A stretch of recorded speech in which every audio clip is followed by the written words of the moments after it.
Hello Gemini, Sun, Moon, Rising, and Venus signs. Kamusta kayo? Sana po ay nasa mabuti kayong kalagayan. Welcome back po sa Star Tarot. Kung bago kayo dito, welcome din kayo. Thank you sa inyong support. I truly appreciate it. God bless you all po. Tingnan natin ang mga messages ninyo for today. New life. Ayan, napakagandang mensahe ito para sa inyo Gemini. Meron kayo ditong bagong sisimulan, bagong buhay, bagong pag-asa, bagong sitwasyon, bagong experience, no? Na sisimulan kayo or paparating sa buhay ninyo. So, this is really, really beautiful. Parang you're creating something new dito sa buhay ninyo. Creating something, a new situation sa buhay ninyo.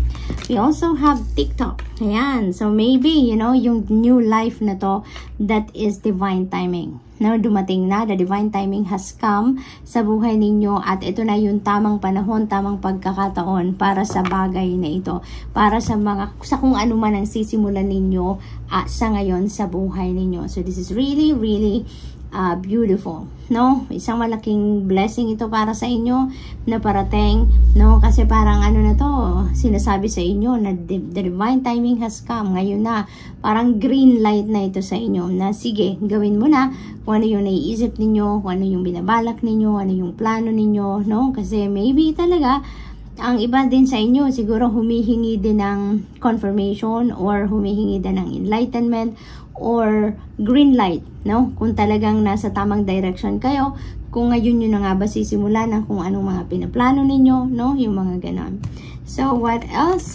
We have clean it up. Yan. For others of you, Gemini, now is the time for you to cleanse. Now is the time for you to clear out the things na hindi na kailangan sa buhay ninyo. Mga bagay, even tao, no? Na hindi naman nagsiserve ng iyong highest good. Now is the time for you to let them go, no? Get them out of your life na, kumbaga. Kasi, maaari din ang iba sa inyo dito, hindi lang ito mga tao na hindi nyo na kailangan sa buhay ninyo, hindi lang mga tao na hindi na nagsiserve ng iyong highest goods, but maybe mga gamit, no? Mga gamit, sitwasyon, yung mga ganon. So now is the time for you to clean up, no? Clean up your life, detoxify your life, clear everything, no? That doesn't serve your highest good. So what else? We have go the distance. Yan, so maaring ang iba sa inyo dito, malayo ang iniisip ngayon, ano? Malayo, malalim. Kumbaga, ang nilalaman ng isip niyo. It's maybe because you are setting new goals ngayon. Maybe you are setting new intentions. Maaring ganon. Maaring you are thinking about new plans, no? Dahil dito din sa new life, maaring marami kayong pinagpaplanuhan, pinag-iisipan na gagawin, no? Or kung ano man ang mga binabalak ninyong gawin, no? Maaring busy kayo sa ngayon sa pag-iisip ng mga bagay na yan, no? So, tingnan natin kung ano pa ang ganap. We have number 2, yin. Nasa ano kayo ngayon? Nasa receptive energy kayo sa ngayon, ano? Maaring nagre-receive kayo ngayon ng mga downloads, nagre-receive kayo ngayon ng mga gabay from the divine universe, no? Maaring ganon. Or maybe you are on the receiving end pagdating naman sa mga bagay, mga blessings, no? Yung ganon. Tulad na lang nito, na biyayang ito, yung blessing na yan of a new life, of a new start, of a fresh start sa buhay ninyo, na nandun kayo sa pagtatanggap, no? Kung ano, yung parang naghihintay lang kayo ngayon, kung ano ang parating, ina-embrace ninyo, ina-accept ninyo, tinatanggap ninyo, no? Yung parang ganon. And then also, parang naghihintay talaga kayo dito, no?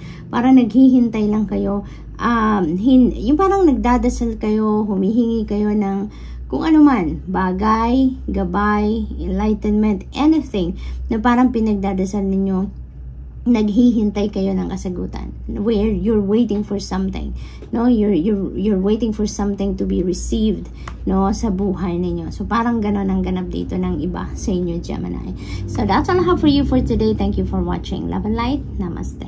Hello Libra, Sun, Moon, Rising, and Venus signs. Kamusta kayo? Sana po nasa mabuti kayong kalagayan. Welcome back po sa Star Tarot. Kung bago kayo rito, welcome din kayo. Thank you sa inyong support. It truly appreciated. God bless you all po. Tingnan natin ang mga messages ninyo for today. We have blessed. Napakaganda nito, Libra. Amazing things are coming your way, no? Mga biyaya, mga swerte, lahat ng pwedeng blessing na pwede ninyong ma-receive or pwede ninyong matanggap ay maaring parating, ay maaring ipadala sa inyo ng Divine Universe. So whatever you need, no? Siguro sa ngayon, yun ang maaring ipadala sa inyo kung ano yung pinagdadasal ninyo. Because these blessings could be what you really need in life sa ngayon, or maaari din na yan ay answered prayers, no? Libra, we have not for you. Yan. So, may mga bagay siguro, pangyayari, sitwasyon sa buhay ng iba sa inyo dito, Libra, na maaring hindi nangyari. Maaring ina-expect ninyo, pero hindi nangyari. Maaring pinagtatrabahuan ninyo, pero hindi pa rin umuubra. It's not coming to fruition, yung mga ganon, ano? Or maaring na-deny kayo of something, no? Or na-reject kayo, na-refuse kayo of something. But, you know what? Libra, that is something na hindi naman ninyo kailangan na ikalungkot or ipagilala, something like that, because alalahanin lang natin lagi, Libra, na there are so many things that are beyond their control, diba? May mga kahit anong effort na gawin natin, if it's not for us, it's not really going to happen. It's not really going to come to fruition. If it's not meant for us, kahit anong effort natin, anong pagod, kahit anong ibuhos natin, lahat-lahat dyan, dugot pawis, kung hindi talaga yan ukol, hindi bubukol. Hindi ba may kasabihang ganyan? Kaya maaaring ganun ang sitwasyon ninyo sa ngayon, no? It's not for you, kaya tanggapin natin na talagang hindi yon para sa iyo, no? Maaaring yan ay hindi para sa iyo sa ngayon, maaring off timing lang, no? Hindi pa tama sa panahon, or maaring hindi yan talaga para sa iyo because it's not for your highest good, 'di ba? 'Di ba yung Divine Universe, no? Sometimes hindi binibigay sa atin ang kung ano ang gusto natin. It's because maybe hindi yun ang ikakabuti natin, or hindi yun ang best para sa atin. And He is always preparing something and delivering to us what is best for us. Minsan nga, mas sobra pa. Mas nag-i-exceed pa doon sa expectation natin. Mas nag-i-exceed pa doon sa mga gusto natin, hindi ba? Ang mga binibigay sa atin. Kasi kung ano ang para sa atin, anong deserve natin, ano yung meant for us, kung ano yung plan ng Divine Universe, yun ang ibibigay sa atin, hindi ba? Kaya may mga bagay siguro ngayon na hindi nangyari, hindi dumating sa buhay ninyo, hindi nag-come to fruition, simply because it's not really not for you. Okay? So what else? We have time to go, no? So it's time to go, it's time to release something dito na hindi yan ang para sa'yo. Hindi yan ang makakabuti sa'yo, or maaaring nag-serve na ang something na yan sa buhay ninyo ng kung ano ang purpose niya sa'yo. Kaya it's time to let it go. It's time for you to break away from that situation or from that person, or maaaring it's time for you to release that, no? Tanggalin na sa buhay ninyo because maybe hindi na yan ang makakabuti para sa inyo, no? It could be anything. It could be a person, it could be a relationship, it could be job, it could be a career, it could be anything sa buhay ninyo na definitely hindi yan na yan ang lugar mo, hindi yan ang para sa'yo, at hindi na yan ang maaring makakabuti sa'yo, no? Kaya it's time for you to go. We have the fates. Ayan. So, ito yung ano ninyo, ito yung parang destiny ninyo, no? This is destiny at play. Kung ano ang para sa'yo, yun ang dadating sa'yo. Kung ano yung meant for you, yun ang makukuha ninyo, no? There are realizations dito for some of you na there are really things that you can't control. Kaya yung parang mayroon din ditong a sense of surrender ang iba sa inyo dito. Meron ditong pagsusurrender, let go ng inyong control over the outcome ng kung ano man ang mga bagay na gusto ninyo mangyari sa buhay ninyo, yung mga ganon, no? So what else? We have co-create. Ayan. So this is a reminder for you, no? Na hindi lang ikaw ang gumagawa ng para sa pagka-come to fruition ng kung anong mga bagay na gusto mong mangyari sa buhay ninyo. You are not the only one creating your reality, but you are co-creating with God, no? Parang sinasabi sa inyo dito na Meron kang parte sa pag-create ng realidad mo sa buhay. Meron ding parte sa equation na yan, no? Ang Divine Universe, diba? Tinutulungan din tayo ng Divine Universe kung ano ang mga gusto natin mangyari. If it's meant for us, if it is part of the divine plan, sinusuportahan tayo, diba? Pinapadalhan tayo ng support in any form ng divine universe para mangyari kung ano ang dapat mangyari, no?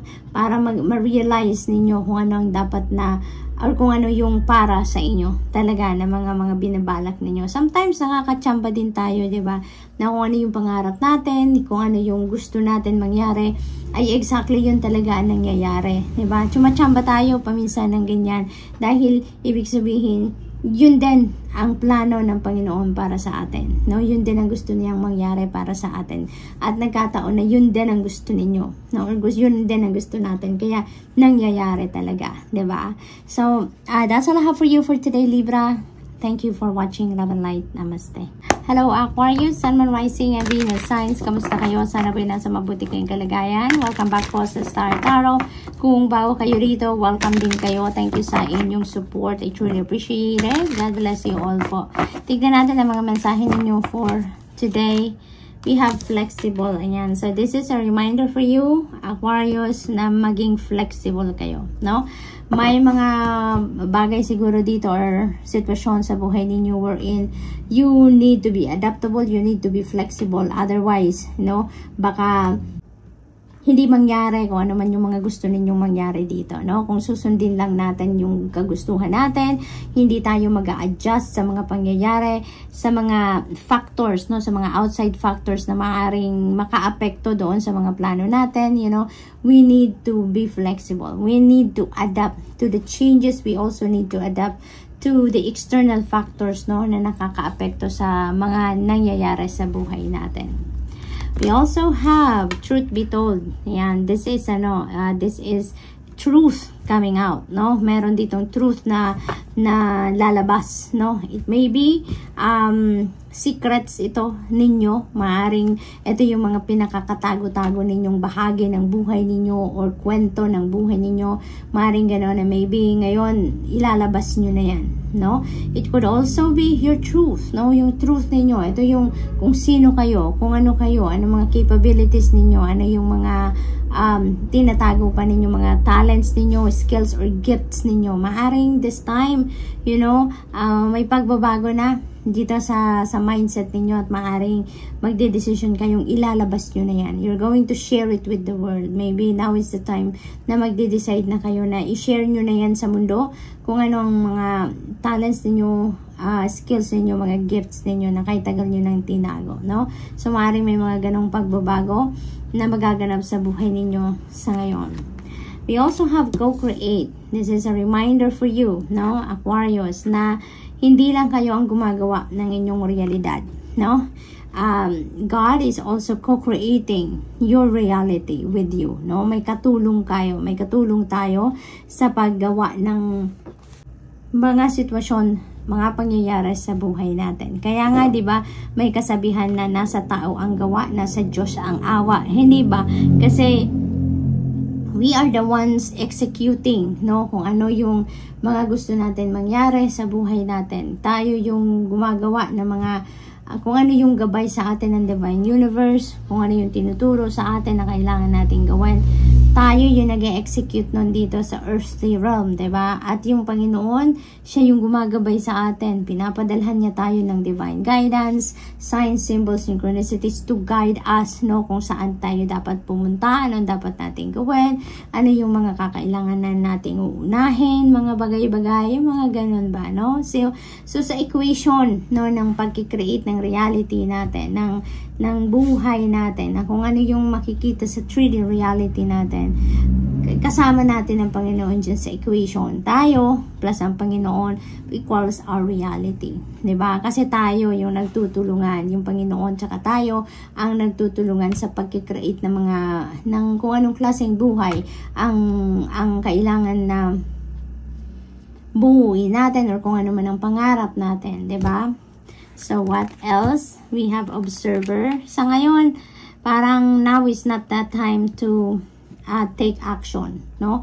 Parang now is the time for you to observe, to gather facts, to gather information. Maaaring kailangan pa ninyong mag-research, yung mga ganun ba, no? Para makapag-prepare kayo before you embark on something like mga bagong ideas ninyo, isa sa katuparan nyo na, yung mga plano ninyo, nagagawin nyo na. Maaaring kailangan pa ninyo na mag-ipon pa ng impormasyon, mag-ipon pa ng mga detalye bago kayo magsimula, bago kayo mag-take action, no? So, what else? Buy the book. Ayan. So, parang ang approach ninyo siguro dito sa mga plano ninyong gagawin, sa mga endeavor ninyo, Aquarius, is buy the book kayo. Susunod kayo sa rules, susunod kayo sa law ng universe, yung mga ganon. So, maybe talagang buy the book. Alam mo yun, yung may sinusunod kayong mga pamamaraan, may mga tradisyon, siguro kayo na mga sinusunod, yung mga ganon. And also, yung mga universal law, no? Maaring sumusunod din kayo sa mga ganyan, or talagang siguro pinapatupad din ninyo yan sa sarili ninyo. Katulad nila ng mga law of attraction, maaaring ginagawa din ninyo yan, naniniwala kayo sa mga ganyan, law of giving and receiving, yung mga ganun ba, at marami pang mga rules, 'di ba? Marami pang law ang universe, at maaring you are abiding to that, no? So, good luck, Aquarius, and that's all I have for you for today. Thank you for watching. Love and light. Namaste.